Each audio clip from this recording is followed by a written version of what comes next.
New heading का नाम है AS17। AS17 डील करता है, इसकी हेडिंग लिखो सेगमेंट रिपोर्टिंग। Segment reporting. तो ये आपके लिए एक नया AS है। नया मतलब इसकी बातें कुछ नई हैं, पहले आपने नहीं पढ़ रखा होगा, लेकिन बहुत ही बढ़िया और इजी अकाउंटिंग स्टैंडर्ड है AS17 सेगमेंट रिपोर्टिंग। तो इसमें लिखते हैं पहले कुछ बातें, फिर समझाता हूँ आपको। सबसे पहले फर्स्ट पॉइंट, AS17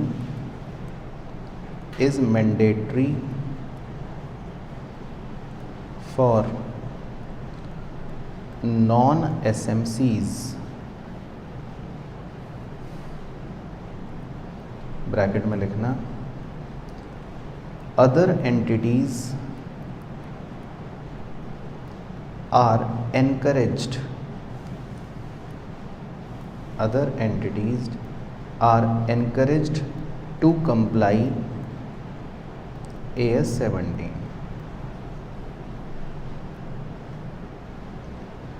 इसका मतलब है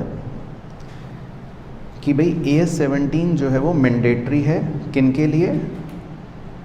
नॉन SMCs के लिए। तो नॉन SMC मतलब अगर आपको याद हो एक तरह से सिंपल भाषा में लेवल 1, उनके लिए तो मैंडेटरी है, नॉन SMCs के लिए। लेकिन जो SMCs हैं छोटे छोटे वाले, मीडियम वाले, लेवल 2 लेवल 3, उनके लिए मैंडेटरी नहीं है, लेकिन उनको एनकरेज करवाया जाता है कि भाई आप भी कर लो, अच्छी बात है, बुराई नहीं है, है ना। तो ये मतलब है। तो AS17 जो है वो नॉन SMCs के लिए मैंडेटरी है, लेकिन दूसरी एंटिटियों को हम एनकरेज करवाते हैं। इसके बाद सेकेंड पॉइंट, सेकेंड पॉइंट एक हेडिंग है बेसिकली। इसमें हमें पहले कुछ टर्म्स समझनी है, तो वन बाय वन समझेंगे। तो पहला टर्म है बिजनेस सेगमेंट। बिजनेस सेगमेंट, तो इसमें लिखना डैश डाल के, business segment is a distinguishable component of an enterprise that is engaged in providing an individual product, that is engaged in providing an individual product or service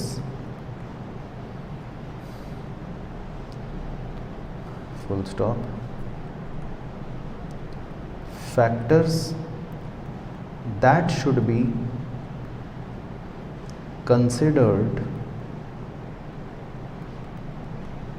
in determining whether the product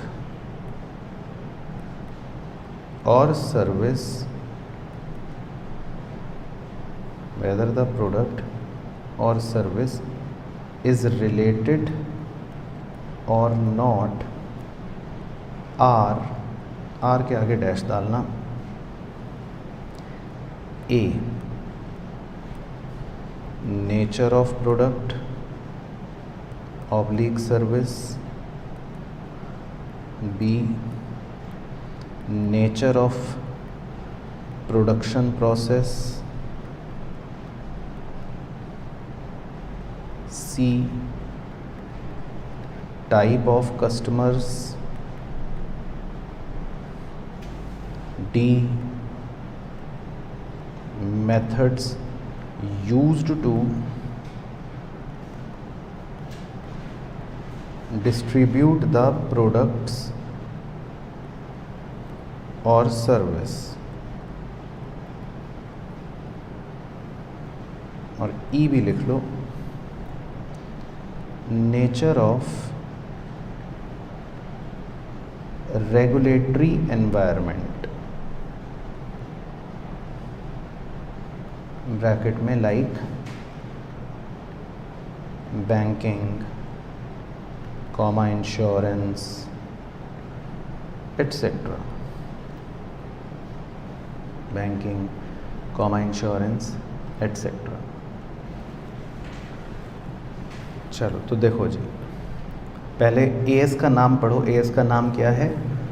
segment reporting. अब देखो, मान लो मेरा business बहुत बड़ा है, ठीक है, तो आपने सुना होगा कि कई बार बिजनेस बहुत बड़ा होता है तो हमारे अलग अलग डिविजन्स होते हैं, डिपार्टमेंट्स, सुना होगा। तो अब मान लो मेरा कोई एक सेगमेंट है, दूसरा सेगमेंट है, तीसरा सेगमेंट है। अब मैं तो अपनी फाइनेंशियल्स बनाऊंगा जिसमें सब कुछ मिला जुला कर दिखाऊंगा, लेकिन एक सेगमेंट मान लो बहुत अच्छा कर रहा है, एक सेगमेंट बहुत बेकार कर रहा है। तो ये अकाउंटिंग स्टैंडर्ड इसी पर बेस्ड है कि भाई कई बार आपको सेगमेंट के बारे में भी अलग से रिपोर्ट देनी चाहिए कि भाई ये सेगमेंट कैसा कर रहा है, वो सेगमेंट कैसा कर रहा है, ये सेगमेंट कैसा कर रहा है। तो पहले तो सेगमेंट को समझाने के लिए, मतलब टोटल 2 तरह के सेगमेंट्स होते हैं। पहला है ये वाला जो हम लिख रहे हैं, बेसिकली नंबर 1 था ये बिजनेस सेगमेंट। अब बिजनेस सेगमेंट का मतलब क्या है? बिजनेस सेगमेंट का मतलब है कि भाई it is a distinguishable component. तो ये कीवर्ड हो गया। डिस्टिंग्विशेबल कंपोनेंट का मतलब है कि जिसको आप अलग कर सको। अब distinguishable component of an enterprise that is engaged in providing individual product और सर्विस, मतलब ये डिवीजन अलग अपना कोई प्रोडक्ट बेच रहा है। मान लो मेरा एक डिवीजन है जो सिर्फ बर्गर बेचता है, दूसरे डिवीजन पे हम पाव भाजी बेच रहे हैं, लेट्स से एग्जाम्पल, या कपड़े बेच रहे हैं और डिफरेंट, बिल्कुल ही डिफरेंट कर देते हैं, खाने का आइटम भी नहीं रखते। एक डिवीजन में हम बर्गर बेच रहे हैं, एक डिवीजन में हम जूते बेच रहे हैं। तो it is a distinguishable component that is engaged in providing individual product या सर्विस। अब factors that should be considered in determining whether the product और सर्विस इज रिलेटेड और नॉट, मतलब कि अब कैसे पता चलेगा कि ये बिजनेस सेगमेंट अलग है, क्या फैक्टर्स आप देखोगे। जैसे हमने बर्गर और जूते का एग्जांपल लिया, तो अब देखो मैं बना देता हूँ ड्राइंग कि मान लो एक सेगमेंट में हम बर्गर्स बेच रहे हैं और एक सेगमेंट में हम जूते बेच रहे हैं। तो अब देखो कैसे पता चलेगा कि ये दोनों अलग अलग बिजनेस सेगमेंट हैं। पहला नेचर ऑफ प्रोडक्ट देखेंगे कि अच्छा ये खाना है, वो जूते हैं। दूसरा प्रोडक्शन प्रोसेस देखेंगे, अच्छा बर्गर ऐसे बन रहा है, जूते ऐसे बन रहे हैं, क्योंकि कई बार चीज़ें सिमिलर भी हो सकती है, तो फिर हम उनको अलग बिजनेस सेगमेंट नहीं बोलेंगे, है ना। तीसरा टाइप ऑफ कस्टमर, बर्गर खाने वाले कैसे कस्टमर हैं, जूते पहनने वाले कौन से कस्टमर्स हैं। Method use to distribute the product, burger हम अलग अलग शहरों में डिस्ट्रीब्यूट कर रहे हैं तो क्या प्रोसेस है, जूते हम अलग अलग शहरों में डिस्ट्रीब्यूट कर रहे हैं तो क्या प्रोसेस है। या रेगुलेटरी एनवायरनमेंट, मतलब जैसे सुविधाएं होती हैं, पब्लिक यूटिलिटीज़ होते हैं कि भाई बैंकिंग सुविधा, इंश्योरेंस सुविधा। अब बर्गर वाले डिवीज़न का बैंक खाता ICICI बैंक में है, शूज़ वाले डिवीज़न का मान लेते हैं HDFC बैंक में है। तो इन सब बातों को देख के हम काफ़ी हद तक ये श्योर हो जाएंगे कि भाई दोनों बिल्कुल अलग हैं। तो हम इसको एक को नाम दे सकते हैं बिजनेस सेगमेंट। अगर मान लो दोनों में सिमिलैरिटी बहुत होती, दोनों में ये चीज़ें अलग अलग नहीं होती, मान लो इनका प्रोडक्ट भी लगभग सेम होता, let's say nature of product अलग ना होता, प्रोडक्शन प्रोसेस भी सेम होता कि भाई दोनों एक जैसे ही काम कर रहे हैं। इस पर एक क्वेश्चन आएगा, भी आगे करवाऊंगा। दोनों के कस्टमर भी लगभग सेम होते, दोनों का डिस्ट्रीब्यूट करने का भी तरीका सेम होता। मान लो जूते की जगह मैं बोल देता हूँ, लेट्स से कि हम हॉट डॉग बेच रहे हैं, बर्गर और हॉट डॉग। तो अब इसको अलग अलग मानना थोड़ा मुश्किल हो जाएगा, क्योंकि इनमें प्रोडक्ट भी लगभग सेम है, कस्टमर भी लगभग सेम है, प्रोडक्शन का तरीका भी लगभग सेम है, डिस्ट्रीब्यूशन का तरीका भी लगभग सेम है। मान लेते हैं दोनों का खाता भी सेम बैंक में है, तो फिर हम इन दोनों को अलग अलग बिजनेस सेगमेंट नहीं कहेंगे, फिर हम कहेंगे कि ये एक ही बिजनेस सेगमेंट है। तो पहले समझना ये ज़रूरी है कि बिजनेस सेगमेंट क्या होता है, व्हाट इज सेगमेंट। सेगमेंट का मतलब डिस्टिंग्विशेबल कंपोनेंट, जिसको अलग कर सकते हो आप कि भाई ये तुम बाकियों से अलग हो या उनसे अलग हो। तो जो चीज़ अलग होगी उसको हम बिजनेस सेगमेंट बोल सकते हैं। समझ आ गया बिजनेस सेगमेंट का मतलब? नहीं, पांचों नहीं है, तो कुछ फैक्टर्स हैं और एटसेट्रा भी हो सकते हैं। मतलब मैं लिख देता हूँ कि एटसेट्रा भी हो सकते हैं। तो ये डेफिनेशन जो दे रखी है अकाउंटिंग स्टैंडर्ड में, वो ये एग्जॉस्टिव नहीं है, इसकी एक्चुअल परिभाषा के अंदर तो ये इंक्लूड करके दे रखी है कि भाई ये कुछ उदाहरण है कि इन चीज़ों को देखना है। एक्चुअल में तो ये CA को अपने प्रूडेंस से डिसाइड करना होता है कि ये सेगमेंट है कि नहीं है, आपसे कोई क्वेश्चन नहीं पूछेगा। तो AS तो आपको पढ़ा रहा है कि भाई ये चीज़ें देख लेना, अगर लगे कि सेगमेंट है तो है, नहीं लगे तो नहीं है, है ना। तो आपको ये 5 सिर्फ दे रखे हैं एग्जाम्पल, आप और भी चीज़ें देख सकते हो, ठीक है ना। तो ये होता है बिजनेस सेगमेंट। अच्छा, दूसरे सेगमेंट्स को हम बोलते हैं, नंबर 2 लिख लेते हैं नाम, उन्हें बोलते हैं जियोग्राफिकल सेगमेंट्स। Geographical segments. तो इस एएस के हिसाब से सिर्फ 2 ही तरह के सेगमेंट्स होते हैं, या 2 तरह के सेगमेंट्स को कवर किया जाता है। एक को बोलते हैं बिजनेस सेगमेंट और एक को बोलते हैं जियोग्राफिकल सेगमेंट। तो जियोग्राफिकल सेगमेंट लिख लो क्या है, डैश डाल के, is a distinguishable component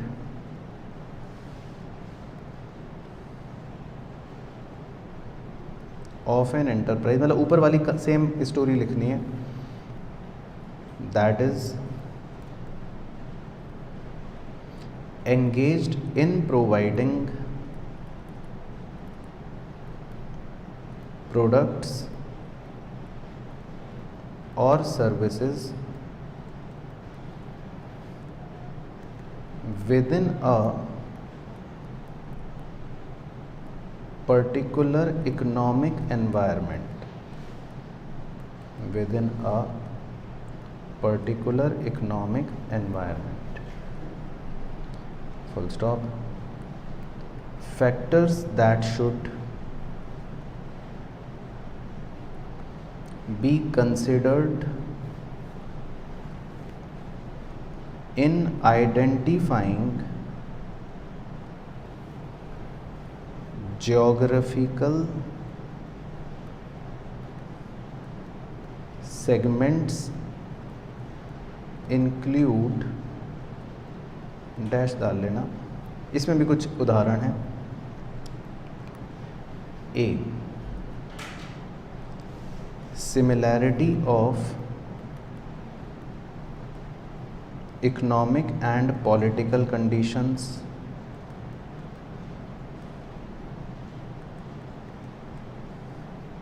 B, proximity of operations, C, special risks associated with operations in particular area,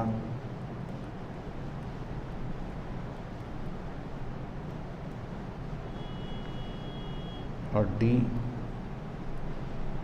underlying currency risk etcetera. मतलब और भी बातें हो सकती हैं, एटसेट्रा एटसेट्रा, लेकिन ये कुछ उदाहरण दिए गए हैं।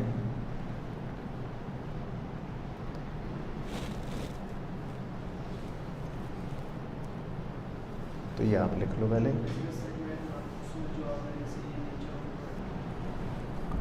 तो देखो अब जोग्राफिकल सेगमेंट में क्या लिखा है, ऊपर की अंग्रेजी तो सेम ही हो गई कि भाई डिस्टिंग्विशेबल कंपोनेंट, कीवर्ड वही है कि कुछ अलग। अब इसमें क्या एक उदाहरण दिए हैं जोग्राफिकल सेगमेंट में कि भाई similarity of economic and political condition. अब मान लो इंडिया और पाकिस्तान की पॉलिटिकल कंडीशन अलग है, तो है ना, तो आप पॉलिटिकल कंडीशंस को देख सकते हो कि भाई वहाँ पे अलग है, यहाँ पे अलग है, तो ये अलग हो गए। इकोनॉमिक कंडीशंस को देख सकते हो कि भाई कोई यूएस में काम कर रहा है, कोई अफ्रीका में काम कर रहा है, इकोनॉमिक कंडीशंस देख सकते हो। प्रॉक्सिमिटी ऑफ ऑपरेशंस, प्रॉक्सिमिटी का मतलब होता है सिमिलैरिटी, कि भाई यहाँ पर ये कितना कैसा काम कर रहे हैं, वहाँ पर वो कैसा काम कर रहे हैं। अगर बहुत ज़्यादा सिमिलर है तो हो सकता है आपको लगे कि ये तो कहीं हो सकता है सेम जगह में काम कर रहे हैं, अलग अलग है तो हो सकता है आप मानो कि अलग अलग है। तो ये आपको डिसाइड करना है। तो एएस आपको कुछ फैक्टर्स बताता है।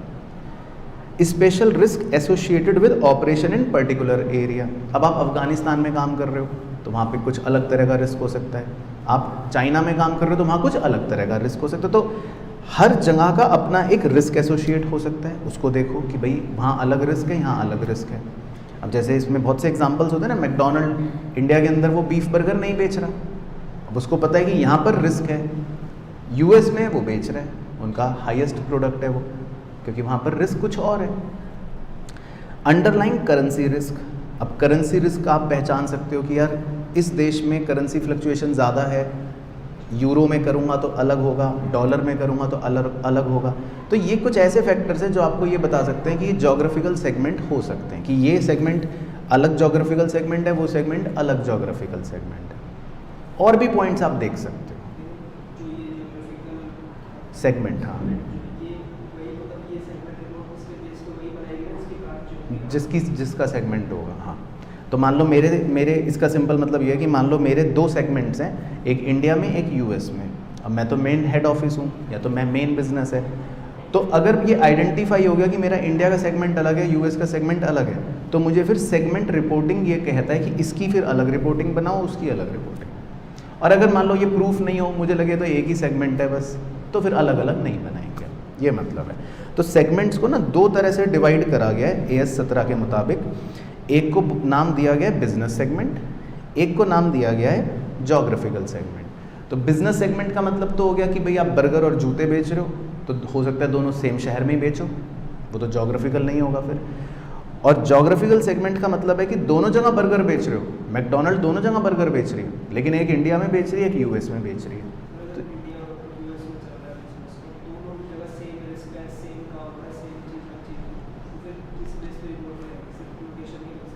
वो हाँ, फिर वो तो आप सी अपना दिमाग लगाओगे ना, आप कह देना कि मुझे नहीं लग रहा कि ये अलग सेगमेंट है, मुझे तो एक सेगमेंट लग रहा है, अपना साइन मार देना, जो उखाड़ना उखाड़ लो।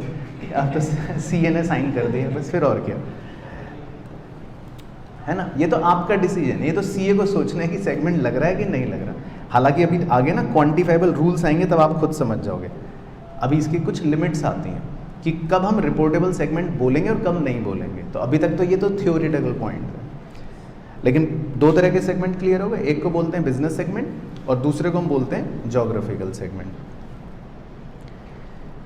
फिर इसके नीचे लिखना है नेक्स्ट एरो डाल के। अब AS 17 का मतलब मेन मुद्दा क्या है वो लिखवाता हूँ आपको कि भाई AS 17 क्या कहता है। A reportable segment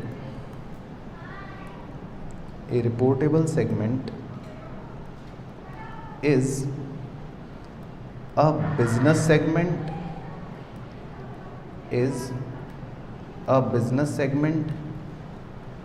or geographical segment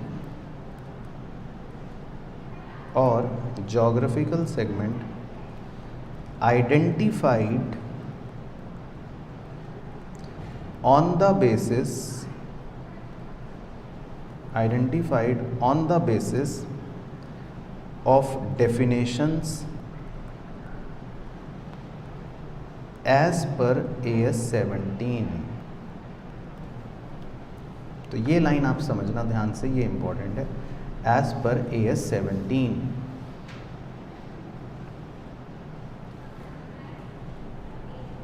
तो अब देखो, बेसिकली AS 17 ये कहता है कि हमें एक रिपोर्टेबल सेगमेंट पहचानना है। वो बिजनेस सेगमेंट भी हो सकता है या जोग्राफिकल सेगमेंट भी हो सकता है, लेकिन उसको हम आइडेंटिफाई कैसे करेंगे? On the basis of definitions of AS 17, जो हम अभी नीचे लिखेंगे। तो अब आपको जब मैं कुछ क्वांटिफाइबल लिमिट्स लिखवाऊंगा, तब हमें पता चलेगा कि किस सेगमेंट को रिपोर्टेबल बोलेंगे, किसको नहीं बोलेंगे। तो वो हम लिखते हैं 1 बाय 1। तो हम सबसे पहले लिखते हैं, इसमें टर्म्स हैं कुछ। पहला है segment revenue.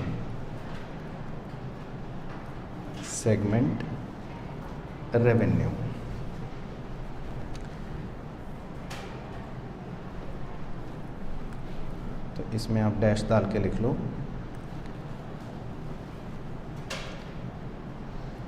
The proportion of enterprise revenue directly attributable to a segment,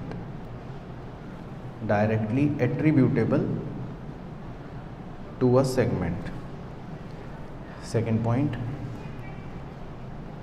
it does not include को आप हाईलाइट कर लेना, ये इंपॉर्टेंट है। A extraordinary items B interest और डिविडेंड इनकम, और C gain on sale of investments.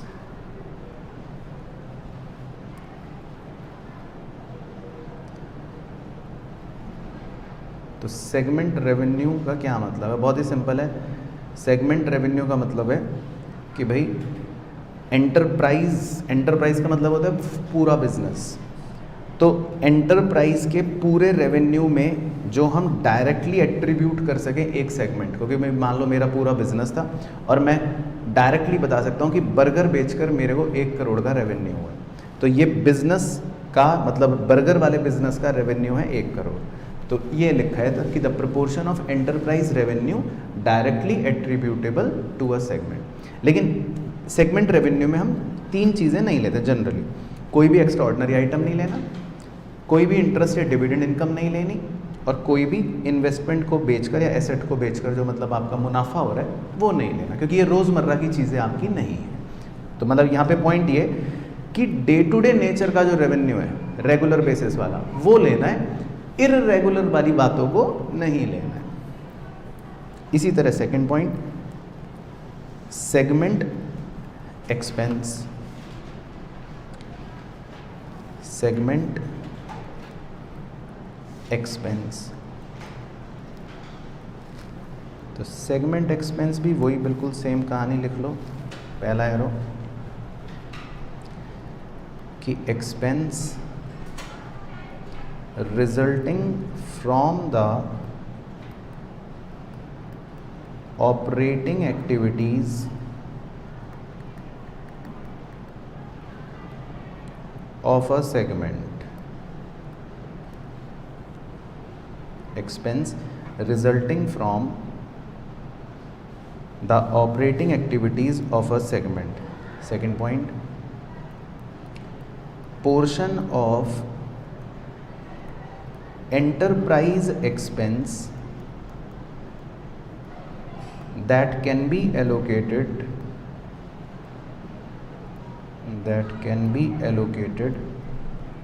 on reasonable basis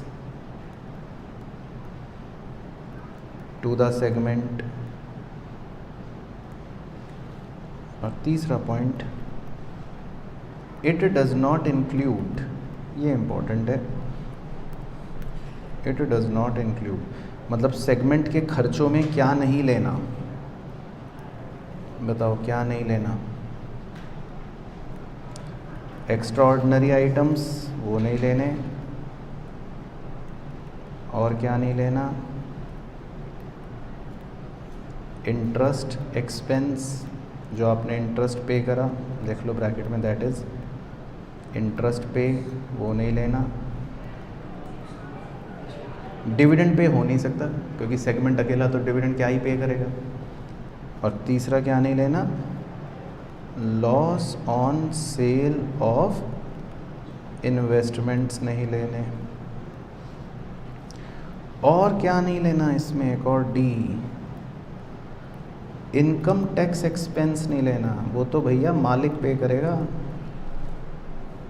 तो segment के खर्चे में इनकम टैक्स का खर्चा नहीं जोड़ेंगे, क्योंकि मालिक मतलब एंटरप्राइज, वो तो कंपनी का इनकम टैक्स निकलेगा ना मेन वाला।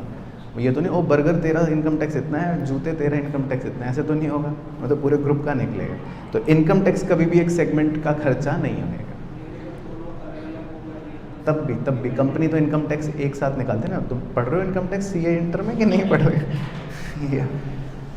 क्लब या बिल्कुल हवा कर रखा है ना। तो उसमें तो आप पढ़ते ही हो पीजीबीपी में कि भाई बिजनेस है पूरा, तो बिजनेस की इनकम तो पीजीबीपी में सब जोड़ के निकलेगी।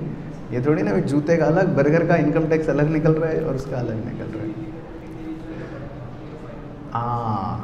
इसीलिए भी तो इनकम टैक्स एक्सपेंस नहीं लेना सेगमेंट में, है ना। और ये मतलब कुछ चीज़ें जो सेगमेंट के खर्चे की नहीं होंगी। मतलब सिंपल है, लॉजिकल पॉइंट है। सेगमेंट का रेवेन्यू मतलब रोज़मर्रा की डे टू डे एक्टिविटी वाला रेवेन्यू, ये बस ऐसे याद रखो। और सेगमेंट का एक्सपेंस मतलब डे टू डे एक्टिविटी वाला खर्चा। ये भी एबनॉर्मल चीज़ है ना, क्योंकि भाई हम अपनी इन्वेस्टमेंट को बेच रहे हैं, मुनाफा हो लॉस हो गया, तो ये डे टू डे एक्टिविटी नहीं है। तीसरा टर्म है सेगमेंट रिजल्ट। सेगमेंट रिजल्ट, तो सेगमेंट रिजल्ट किसे बोलेंगे? रिजल्ट का मतलब होता है मुनाफा। तो बताओ उत्कर्ष, क्या फॉर्मूला बन गया सेगमेंट रिजल्ट का? हाँ, नंबर 1 मतलब segment revenue minus number 2 segment expense. बस, तो ये तो आपका एक लाइन में ही ख़त्म हो गया। तो सेगमेंट रिजल्ट का मतलब है segment revenue minus segment expense, इसे हम बोलेंगे सेगमेंट रिजल्ट। चौथी टर्म हमें सीखनी है सेगमेंट एसेट्स। तो अब ये तो खैर क्या ही सिखाऊं, तो इसमें तो बस आप एक लाइन लिख लेना, मतलब क्या लिखोगे कि टिक लगा लो कि मतलब वो तो आपको पता ही है अब एसेट की क्या क्या लिखवाना, लेकिन हाँ जो चीज़ लिखवाने की वो लिखवा दो कि इट डज नॉट इंक्लूड। तो इसमें सेगमेंट एसेट्स तो मतलब वही जो सेगमेंट अपने एसेट यूज़ कर रहा है, तो वो तो सेम डेफिनेशन है एसेट की, लेकिन क्या इंक्लूड नहीं करना है वो इम्पॉर्टेंट है कि सेगमेंट एसेट में आपको क्या नहीं लेना। तो एक चीज़ नहीं लेनी, आपने सुना होगा, नाम होता है डेफर्ड टैक्स एसेट, ये सुना होगा ना, तो वो नहीं लेना, मतलब हम इसको ऐसे बोलते हैं इनकम टैक्स एसेट, ये नहीं लेना बस। बाकी बी लिख लो, जेनरिक पॉइंट है, ये होते नहीं है कि भाई asset used for general purpose of head office. अब मान लो कोई एसेट हेड ऑफिस यूज़ कर रहा है अपने पर्पस के लिए, तो फिर बर्गर कहेगा ये मेरा क्या एसेट है, तो वो नहीं लेना। तो बर्गर के एसेट में सिर्फ बर्गर के एसेट्स लेने, बर्गर वाले सेगमेंट के एसेट्स लेने बस, हाँ उसमें डेफर्ड टैक्स एसेट नहीं लेना, ये सिंपल बात है। और इसी तरह नंबर 5 सेगमेंट लायबिलिटी। तो 5 टर्म्स हमें सिखाई जाती हैं। सेगमेंट लायबिलिटीज़, तो अब लायबिलिटी भी क्या सिखाएं आपको, वो तो टिक लगा ही लो, है ना। बाकी इट डज़ नॉट इंक्लूड लिख लो कि भाई लायबिलिटी में क्या नहीं लेना। इट डज़ नॉट इंक्लूड, तो क्या नहीं लेना, डेफर्ड टैक्स लायबिलिटी, यानी कि वही इनकम टैक्स लायबिलिटीज़। किसी भी प्रकार की अगर इनकम टैक्स लायबिलिटीज़ हैं वो नहीं लेनी, क्योंकि वो मालिक की है ना। और बी भी वैसे ही, borrowings for general purpose of head office. मान लो हेड ऑफिस की कोई बोरोइंग्स हैं, कोई लायबिलिटी है, तो वो सब हम नहीं लेंगे। बर्गर कहेगा ये मेरी लायबिलिटी नहीं है, वो तो हेड ऑफिस की कॉमन लायबिलिटी। तो मतलब इन 5 बातों को,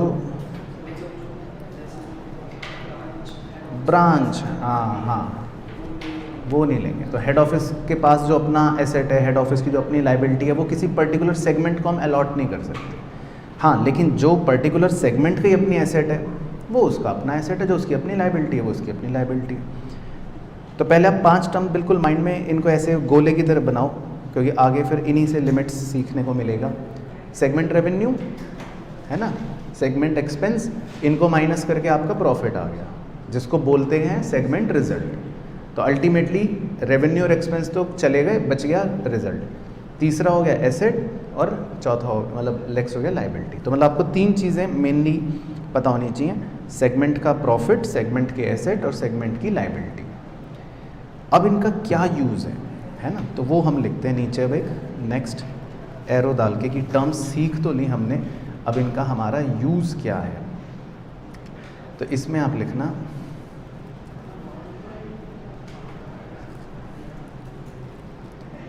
रिपोर्टेबल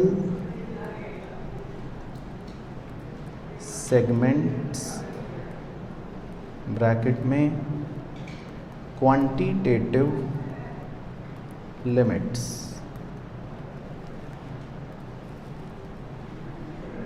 अब कौन से सेगमेंट को हम रिपोर्टेबल सेगमेंट कहेंगे, ये लिखना है AS 17 के जो रूल्स हैं, यानी कि क्वांटिटेटिव लिमिट्स। तो वो लिखो इसमें, ए बिजनेस सेगमेंट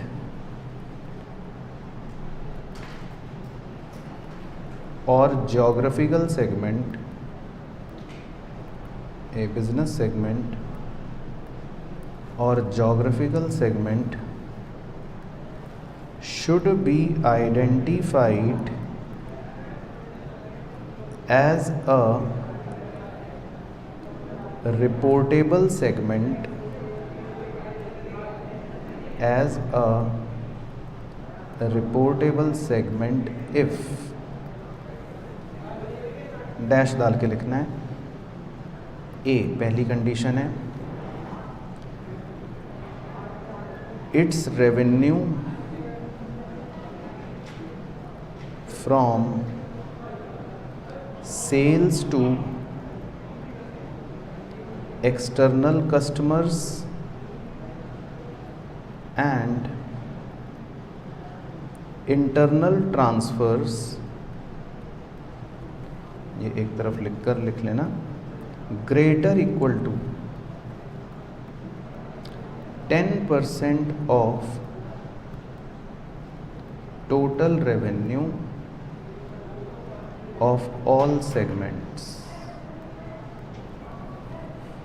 ये है पहली कंडीशन किसी भी सेगमेंट के रिपोर्टेबल बनने की। तो अब इसको थोड़ा पहले मतलब मेंटली सोच लेते हैं, फिर क्वेश्चन में भी करेंगे। तो मान लो जो बर्गर वाला सेगमेंट है, उसका जो रेवेन्यू हो रहा है, मतलब उसकी जो सेल हो रही है, और सेल भी बड़े ध्यान से देखना, सेल के अंदर दोनों सेल्स लेते हैं। अब उसने भाई बर्गर किसको बेचा होगा, कस्टमरों को, और कुछ बर्गर उसने जूते सेगमेंट को भी बेचे। भाई जूते वाले ने कहा भूख लग रही है, बर्गर कह रहा है हाँ तेरे को भी बेच देता हूँ मैं। भाई वो तो आपस में भी बेच सकते हैं, आपने डिपार्टमेंट में भी पढ़ा था, A B को बेचता है, B C को बेचता है, तो वो भी सेल है तो सेल ही ना। तो मतलब बर्गर कहेगा मैंने जो भी सेल करी है मैं सारी बताऊंगा। तो अगर बर्गर की जो सारी सेल है वो एंटरप्राइज की टोटल सेल के 10% या उससे ज़्यादा को अगर क्रॉस कर रही है, तो भाई इसका मतलब तुम काफ़ी इंपॉर्टेंट हो, तो तुम रिपोर्टेबल सेगमेंट हो। तो ये कंडीशन बना दी। इसी तरह दूसरी कंडीशन, अच्छा ये सारी कंडीशनें और में चल रही हैं, मतलब ऐसा नहीं है कि सबको होना सेटिस्फाई करना ज़रूरी है, कोई एक भी हो गई तब भी वो रिपोर्टेबल होगा। तो दूसरी कंडीशन है इट्स रिजल्ट। तो रिजल्ट का मतलब तो आप समझ ही गए, मतलब प्रॉफिट या लॉस लिख लो फिर भी ब्रैकेट में। इट्स रिजल्ट का मतलब है प्रॉफिट और लॉस। तो अगर उसका result greater equal to 10% of combined result of all segments in profit or all segments in loss, और इसमें थोड़ा सा कर्ली ब्रैकेट बना के लिख लेना, whichever is greater in absolute amount, और हाईलाइट कर लेना प्रॉफिट को और लॉस को। ठीक है, तो ये लिखना। तो इसका मतलब देखो क्या है कि हो सकता है हमारे बहुत सारे सेगमेंट्स हो, अब कुछ में प्रॉफिट हो रहा होगा, शायद कुछ में लॉस हो रहा होगा। तो हमें क्या करना है, पहले जितने प्रॉफिट्स वाले सेगमेंट्स हैं उन सब का प्रॉफिट जोड़ना है, फिर जितने लॉस वाले अगर सेगमेंट्स हैं उन सब का लॉस जोड़ना है। तो उधर की अंग्रेजी ध्यान से पढ़ना कि combined result of all segments of profit या all segment in loss whichever is higher in absolute amount, वो कंसिडर करेंगे हम। तो अगर हमारे बहुत सारे सेगमेंट प्रॉफिट्स में तो उनको जोड़ा, बहुत सारे सेगमेंट लॉसेस में हैं तो उनको जोड़ा, उन दोनों में से जो हायर होगा वो मानेंगे। अब अगर उसके 10% से ज़्यादा हमारे सेगमेंट का रिजल्ट है तो फिर मतलब वही आप रिपोर्टेबल हो। जैसे ऊपर था, तो जैसे ऊपर रेवेन्यू को लेकर था कि भाई एक बर्गर का रेवेन्यू अगर सबके टोटल रेवेन्यू के 10% या उससे ज़्यादा हो गया तो आप रिपोर्टेबल हो जाओगे। इसी तरह अगर बर्गर का प्रॉफिट या लॉस, जो भी बर्गर का रिजल्ट 10% ऑफ कंबाइंड रिजल्ट से ज़्यादा या बराबर हो गया तो फिर वो रिपोर्टेबल हो जाएगा। तो ये मेंटली ऐसे सोचना थोड़ा मुश्किल लगेगा, जब क्वेश्चन में करेंगे तो हम समझ जाएंगे। हाँ, तो फिर तो बराबर होगा तो दोनों तो ले ही सकते हैं। इसी तरह सी, तीसरी कंडीशन, इट्स एसेट्स यानी कि सेगमेंट एसेट्स जो है greater equal to 10% of total assets of all segments. तो ये तो सिंपल कंडीशन हो गई एसेट्स को लेकर। तो ये तो हो गई 3 क्लासिक कंडीशंस। अब इसके अलावा भी कुछ कंडीशंस है, वो एरो डाल के लिखनी है, लेकिन मेन कंडीशंस कितनी है आपकी 3। लेकिन कुछ और भी कंडीशंस हैं तो वो लिखना है। If total external revenue attributable to reportable segments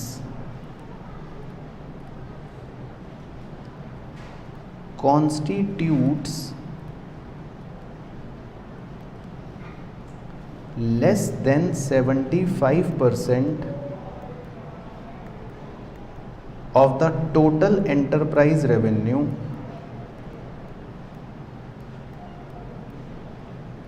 comma additional segments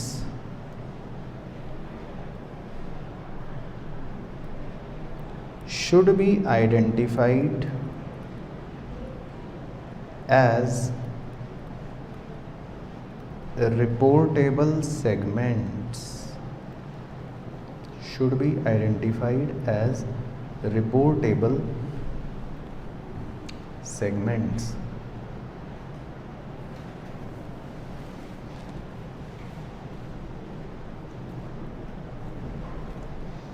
तो ये एक एडिशनल कंडीशन बनाई है। ये क्या है इसको ध्यान से समझना। जैसे मान लो ये मेरी पूरी एंटरप्राइज है, अब मेरे बहुत सारे सेगमेंट्स हैं,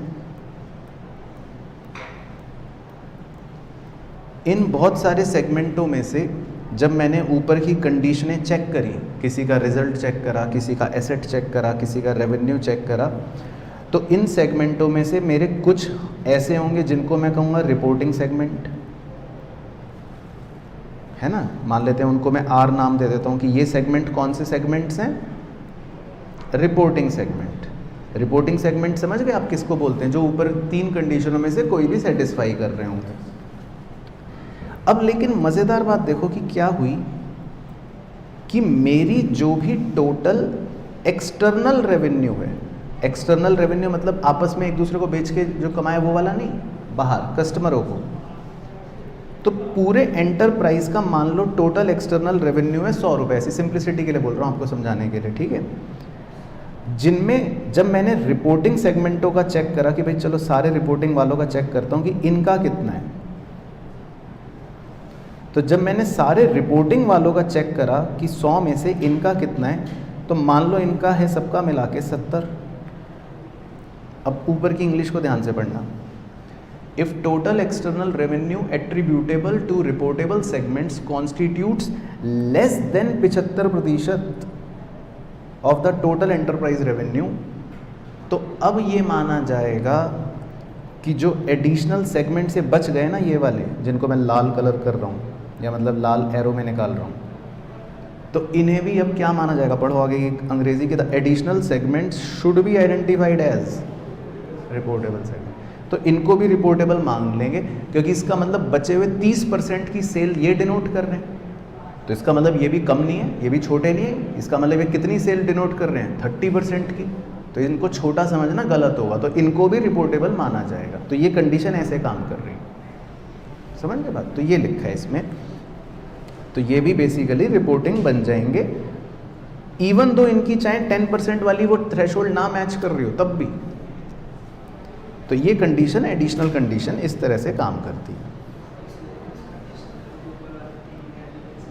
बेकार कर दिया, तो इसीलिए तो एएस के अंदर पहले हम ऊपर वाली चेक करते हैं, उससे पता लग जाता है कि ये सारे रिपोर्टेबल सेगमेंट्स हैं, और फिर पता करते हैं कि भाई हमारा जो टोटल रेवेन्यू है वो रिपोर्टेबल से अगर 75% से कम रह गया तो बाकी भी फिर रिपोर्टेबल बना देंगे। और अगर मान लो रिपोर्टेबल वालों का 70 की बजाय होता 80, तो फिर हम बाकियों को छोटा समझते, हम बाकियों को फिर रिपोर्टेबल नहीं मानते, है ना? तो ये बात मतलब ऐसे चलेगी। नेक्स्ट एरो डाल के फिर इसके नीचे इस segment identified is segment identified as a reportable segment is segment identified as a reportable segment in the immediately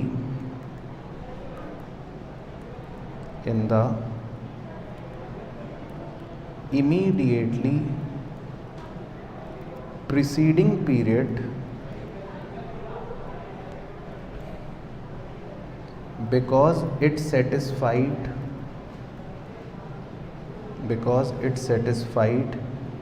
the relevant 10% threshold should continue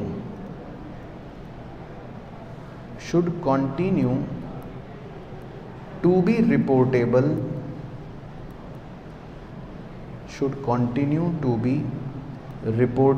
segment for the current period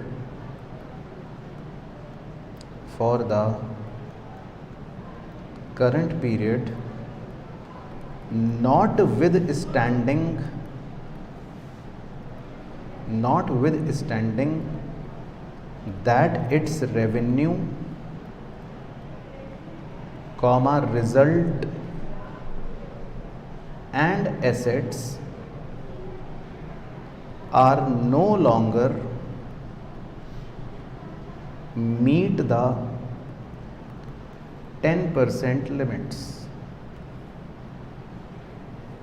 No longer meet the 10% limits. तो अब इस line का क्या मतलब है जी?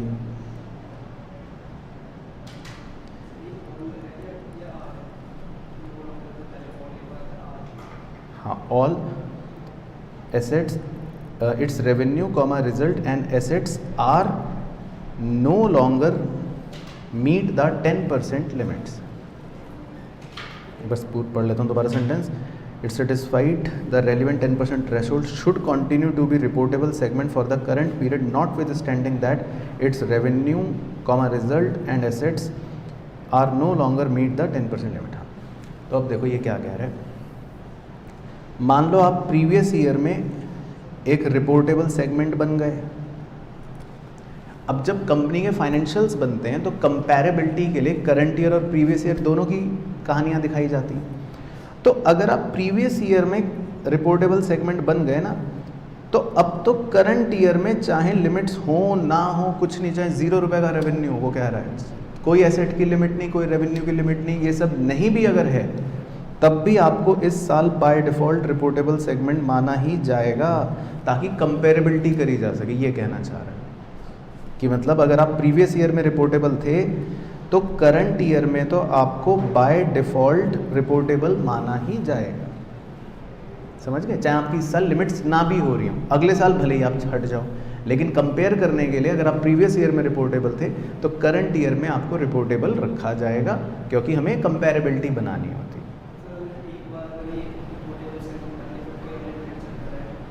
नहीं, फिर उससे अगले साल चेक करेंगे तो वो तो देखना पड़ेगा। तो फिर हम हटा सकते हैं, लेकिन एक बार बनने के बाद तुरंत अगले साल नहीं हटाएंगे, ये है।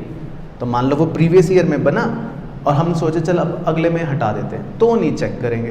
अब उसके अगले में नहीं होगा तो डेफिनेटली हटा सकते हैं, लेकिन इमीडिएटली भी अगले में नहीं हटाएंगे। और इसका वाइस वर्सा भी चलता है, मतलब जैसे मान लो अब वो करंट ईयर में रिपोर्टेबल सेगमेंट बना, तो अब कंपेरेबिलिटी शो करने के लिए उसकी प्रीवियस ईयर की फिगर्स जो हमारे पास चाहे कम वाली भी होंगी, तब तक उसने लिमिट्स तय नहीं कर रखी होंगी, पर फिर भी हम वो शो कर देते हैं कंपेयर करने के लिए। तो इसका वाइस वर्सा भी चलता है। तो बेसिकली पॉइंट यहाँ पर ये है कि अगर आप रिपोर्टेबल सेगमेंट बन गए हो ना, तो कंपेरेबिलिटी को ध्यान में रखने के लिए आपको मतलब इमीडिएटली पीछे या इमीडिएटली आगे भी रिपोर्टेबल रखा जाता है ताकि कंपेयर कर सके, ये मतलब है। चलो ठीक है, तो ये मतलब हो गई आपकी कंडीशंस। तो इसको एक बार ब्रीफ अप कर लेते हैं जल्दी से। तो देखो सबसे पहले तो हमने क्या सीखा, देखो पूरे को और कंसाइज कर देता हूँ कि अभी तक आपने सिर्फ क्या पढ़ा है इसमें। पहले तो ये पढ़ा कि दो तरह के सेगमेंट हो सकते हैं, एक को बोलेंगे बिजनेस सेगमेंट, एक को बोलेंगे जोग्राफिकल सेगमेंट। अब वो चाहे जैसे भी हो उससे हमें मतलब नहीं है, हमें ये देखना है कि क्या वो रिपोर्टेबल है या वो रिपोर्टेबल नहीं है। अब रिपोर्टेबल है या नहीं है पता चलने के लिए पहले तो 5 डेफिनेशन सिखाई, वो तो समझ ही गए, लेकिन रिपोर्टेबल है या नहीं है देखने के लिए आप क्या देखोगे, उसका रेवेन्यू, मतलब शॉर्ट में ही कर लेते हैं कि उसका रेवेन्यू टोटल के 10% से ज़्यादा हो, उसके रिजल्ट टोटल के 10% या उससे ज़्यादा हो, या उसके एसेट्स टोटल के 10% या उससे ज़्यादा हो। तीनों में से कोई भी कंडीशन सेटिस्फाई हो गई तो वो रिपोर्टेबल हो जाएगा। और फिर एक एडिशनल कंडीशन चिपका दी ये वाली कि भाई अगर टोटल रेवेन्यू एक्सटर्नल वाला रिपोर्टेबल्स को 75% भी एलोकेट नहीं हो पा रहा, तो फिर हम बाकियों को भी रिपोर्टेबल, एडिशनल को भी रिपोर्टेबल मान लेंगे। और बाकी ये तो एक छोटा सा पॉइंट है कि आप जब रिपोर्टेबल बनते हो मान लो प्रीसीडिंग ईयर में, तो फिर आपको करंट ईयर में भी कंटिन्यू करा जाएगा एज रिपोर्टेबल, चाहे आपकी लिमिट्स विमिट्स ना भी हो रही होंगी, लेकिन कंपैरेबिलिटी को ध्यान में रखने के लिए ये हम कर देते हैं। चलो अब इसके बाद कुछ और बातें लिख लेते हैं छोटी सी। नेक्स्ट पॉइंट में आपको लिखना है प्राइमरी एंड सेकेंडरी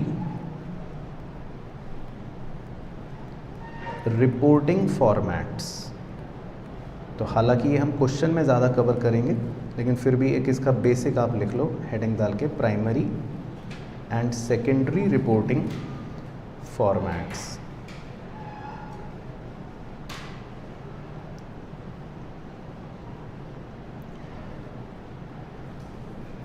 तो देखो primary and secondary reporting formats का मतलब ये है कि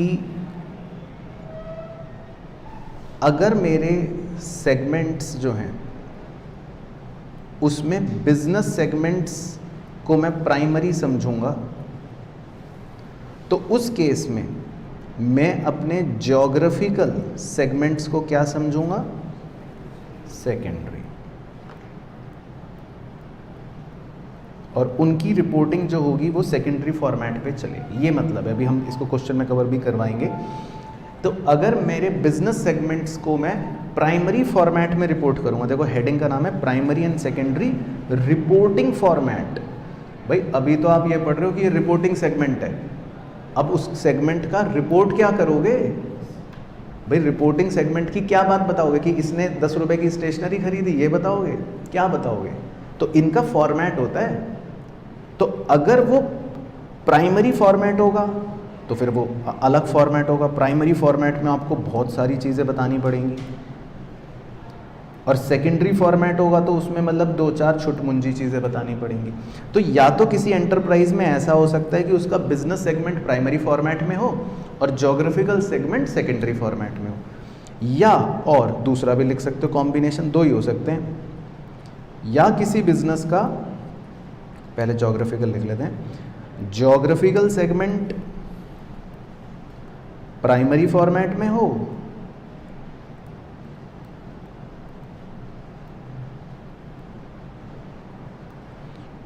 और बिजनेस सेगमेंट सेकेंडरी फॉर्मेट में हो। तो मतलब वो क्वेश्चन टू क्वेश्चन बदल सकता है या हर एंटरप्राइज टू एंटरप्राइज बदल सकता है।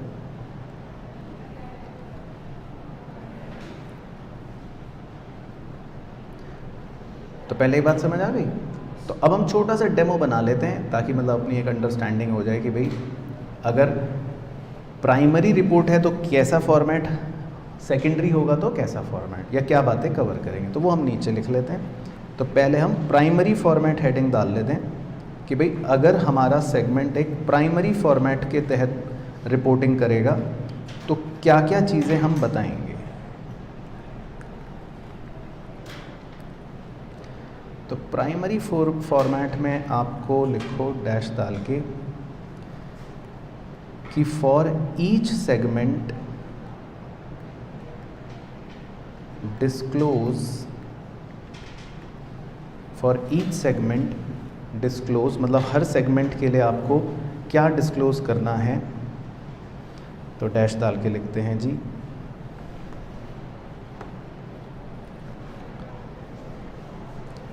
सेगमेंट रेवेन्यू, हर सेगमेंट का रेवेन्यू बताओगे और उसमें भी डैश डाल के एक्सटर्नल कितना है ना, और अदर सेगमेंट्स को कितना।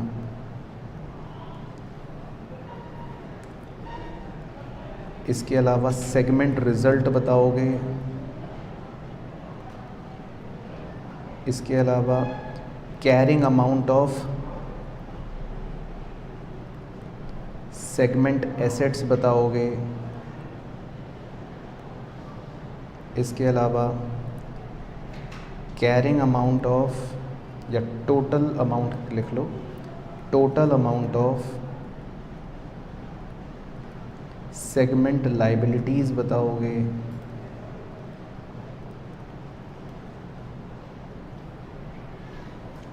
इसके अलावा टोटल एक्सपेंसेस बताओगे और एनी अदर सिग्निफिकेंट आइटम अगर लग रहा है आपको तो वो बताओगे। तो ये सीए के लिए छोड़ दिया पॉइंट कि भाई सीए खुद दिमाग लगाएगा। तो प्राइमरी फॉर्मेट जब होगा ना तो आपको हर सेगमेंट की मतलब सब कुछ बतानी है टेक्निकली। देखो मतलब रेवेन्यू हो गया कवर, खर्चा हो गया कवर, रिजल्ट हो गया कवर, एसेट हो गया कवर, लायबिलिटी। तो वो जो 5 बातें सीखी थी तो टेक्निकली वो 5 बताओगे आप। तो रेवेन्यू बताओगे, एक्सपेंस बताओगे, एसेट बताओगे, लायबिलिटी बताओगे और रिजल्ट बताओगे। तो फिर बचा ही गया, सब कुछ हो गया। तो प्राइमरी फॉर्मेट में तो ये बताओगे।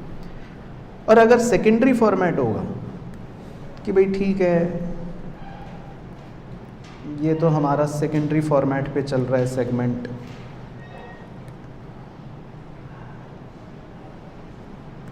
तो उसमें आप लिख लो कि for each segment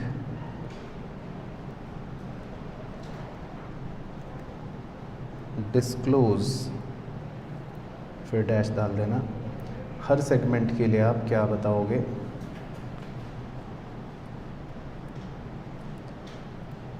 segment revenue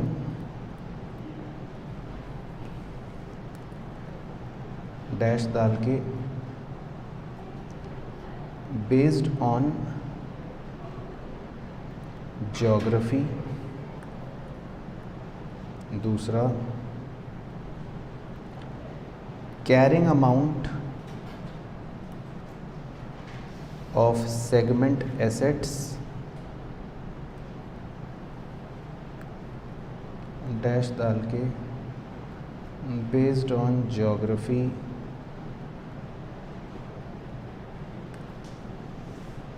और तीसरा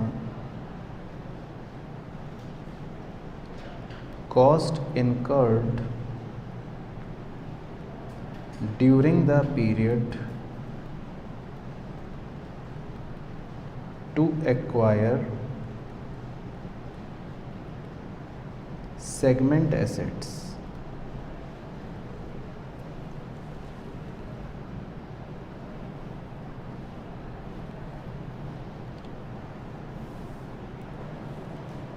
तो सेकेंडरी फॉर्मेट में आपको रेवेन्यू बताना है, सेगमेंट एसेट्स बताने हैं, और अगर उन एसेट्स को इस साल खरीदा तो कितनी कॉस्ट थी वो बताना है। तो इसमें आपको ज़्यादा रिजल्ट या खर्चे या लायबिलिटी बताने की ज़रूरत नहीं होती। तो मतलब बेसिकली इसका हम एक क्वेश्चन करेंगे जब, तो उसमें आपको दिखाऊंगा कि हमारे 99% मतलब केसेस के अंदर जो बिजनेस सेगमेंट होते हैं वही प्राइमरी फॉर्मेट पे चलते हैं, ज्योग्राफिकल सेगमेंट का सेकेंडरी फॉर्मेट होता है। लेकिन उल्टा भी हो सकता है वैसे, लेकिन वो मतलब हमारे सवालों में तो नहीं है और वैसे भी नहीं होते। तो जब हम बिजनेस सेगमेंट की प्राइमरी फॉर्मेट में रिपोर्टिंग कर रहे होंगे तो फिर हम ये सारी चीज़ों को ऐसा टेबल बना के दिखाएंगे, और जब सेकेंडरी फॉर्मेट में हम ज्योग्राफिकल सेगमेंट्स को दिखाएंगे तो उसमें बस रेवेन्यू और एसेट मेनली ये दोनों बातों को दिखाएंगे, है ना। तो ये हो गया हमारा फॉर्मेट को लेकर पॉइंट। और एक लास्ट पॉइंट और बस लिखना है इसका, तो मतलब फिर कॉन्सेप्ट कंप्लीट हो जाएगा। तो आप एक लास्ट एरो डाल के लिखना, इसका नाम है अदर डिस्क्लोजर्स। कुछ और भी चीज़ें आपको डिस्क्लोज करनी पड़ सकती हैं अगर आवश्यकता पड़े तो जैसे लिख लो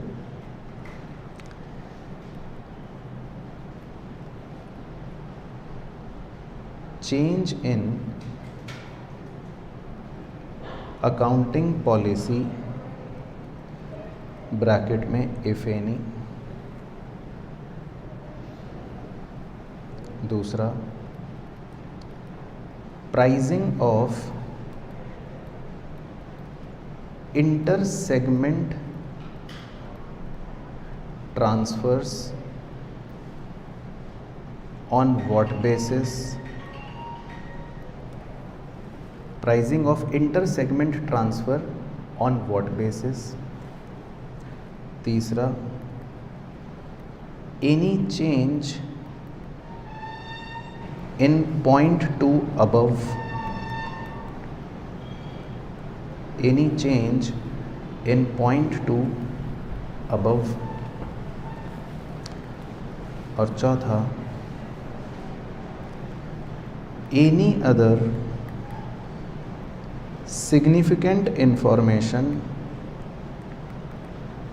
any other significant information that may have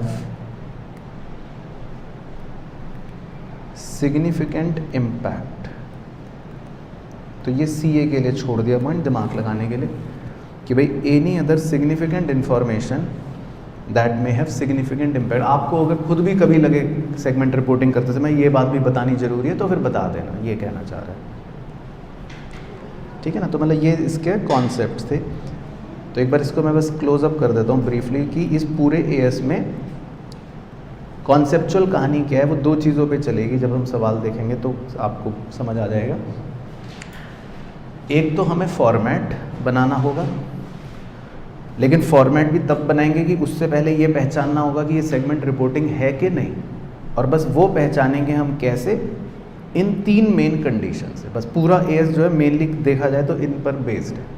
तो हमें इस पूरे एएस में बस ये पहचानना है पहले तो कि क्या ये सेगमेंट रिपोर्टिंग है, अगर है तो हम उसको प्राइमरी फॉर्मेट, बिजनेस फॉर्मेट मतलब बिजनेस सेगमेंट को प्राइमरी फॉर्मेट देकर ये सारी चीज़ें बताएंगे, और ज्योग्राफिकल सेगमेंट्स को सेकेंडरी फॉर्मेट देकर थोड़ी सी चीज़ें बताएंगे। बस तो इस तरह से ये एएस चलेगा, ठीक है। तो कहानी क्लियर हो यहाँ तक।